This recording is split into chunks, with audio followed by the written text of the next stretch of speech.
Welcome back to the morning wake up here on your Friday as we get you ready for the weekend and also ready for what is anticipated to be a vote in the United States House of Representatives on a very controversial issue. This is the one that would give President Obama fast track trade authority and would allow him to send a major trade deal with 11 other Pacific Rim nations to Congress for what is strictly an up or down vote. And this has been, well, contentious, to say the very least. Leadership in the GOP announced by the way, they're the majority in the House, announced a decision at a morning meeting on Wednesday to their House conference. And they say, we're going ahead with this because we feel comfortable going ahead with this right now. But should everybody feel comfortable with this Trans-Pacific trade agreement and the Trade Promotion Authority? Let's discuss now with political strategist and author of Ladies, Can We Talk? America Needs Our Vote, Debbie Georgatos here. Good morning, Debbie. Good morning. Thank you for having me. Appreciate you being here. And I guess the question for you is, should we feel comfortable with this right now? They've done some grand bargaining, Speaker John Boehner and Minority Leader Nancy Pelosi. But is this such a good idea? And are part of the moving parts in this trade promotion authority where Congress really can't come back and revisit? Is that such a good idea? I do not think it's a good idea. I think the single biggest problem with all of this is the fact that the deals are almost done. They're being negotiated, and this isn't the way it's commonly done. Usually this trade promotion authority is instituted at the front end of trade negotiations so Congress can be part of at least advising, and so it's kind of the deal's almost done, and it's a rushed process to get this authority to President Obama, and it's a secretive deal. That alone should make Americans and make Republicans want to step back and say, hold up, this is not an emergency. I will say Republicans are supposed to be, and they usually are, pro-free trade, and so I think that is the overarching thought as well. We're kind of in favor of free trade. But I think given our history with President Obama and the secretiveness of it, I think the Republicans should step back and say, we need more time to see the whole deal. Well, and Debbie, you make a good point, but free trade in our country has never also been akin to lack of oversight. I mean, that's not part and parcel. And nor should it be, should it? Right. I agree. And, there's just so many moving parts in this thing. It's interesting because the Republicans are going along with President Obama, as you said a moment ago, and the Democrats are the ones really worried about this deal hurting their constituents, particularly the labor union. So he doesn't have his own party with him, which is uncomfortable and rare. And then the conservatives, on the grassroots conservative side, many grassroots organizations are urging their members to contact their members of Congress and even go back to their senators and just say, what are you doing? We elected you to stop this whole, to your point, this whole giving of more and more power to the executive branch. I mean, people were elected essentially to stop President Obama's gathering of power, and this is kind of giving him more power. Debbie, I think it's fascinating, and tell me your take on this.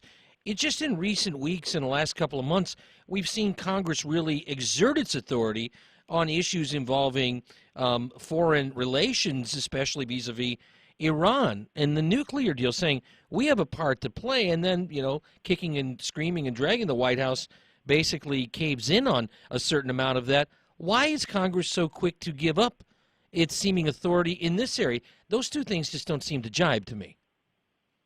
They don't, and I wondered that too. There was a really good editorial by our Texas U.S. Senator Ted Cruz in the Wall Street Journal, essentially arguing that the countries that America has a free trade agreement, with, we have a trade surplus, and if we don't have an agreement, we have a deficit. So essentially he's saying ultimately this kind of deal is going to help America's economy, it's going to help jobs, it's going to help the whole growing of the business community. So, I think it's just kind of a take your licks. It isn't a perfect deal, but this is the best we're going to get, and let's go forward because the overarching purpose is better. But I just given the notion that it's been so secretive, we should have learned this lesson after Obamacare.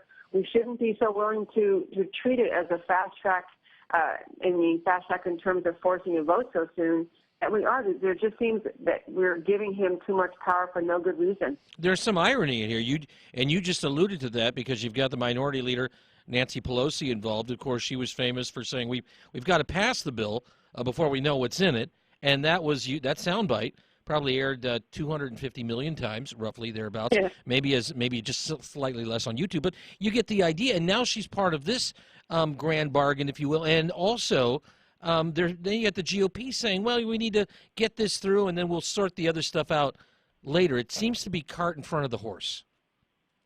It does. It is alarming. And a whole other aspect of this that is really very much at play within Congress is there's a piece that has to pass on Friday, not just the authority for this negotiating, but another little, it's a thing called TAA, which is Trade Adjustment Assistance. Right. The basic thing is, Democrats want assurance that all the Americans who lose jobs with this trade deal will essentially get some form of benefits to compensate for that. And they're arguing about not only how much compensation, but from where does that come from in the budget. And that's going to be a real sticking point for Democrats if the money, as the Senate deal said, the money comes from capping Medicare, which that's what the Senate proposed.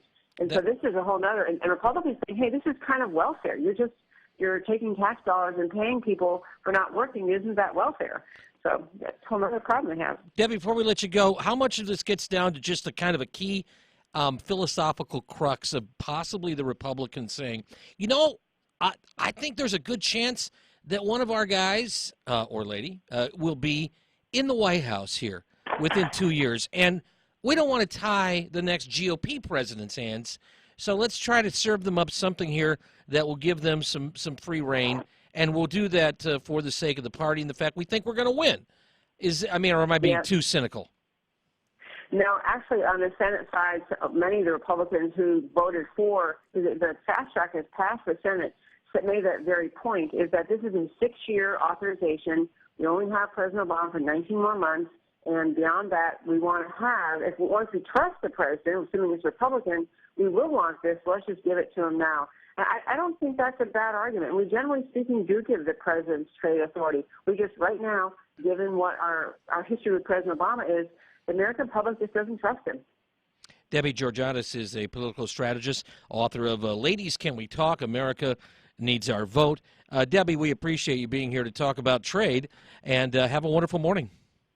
Thank you, sir. Have a great day, too. All right, more coming up here on your morning wake up. Keep it right here on your Friday. This is 1320 WILS.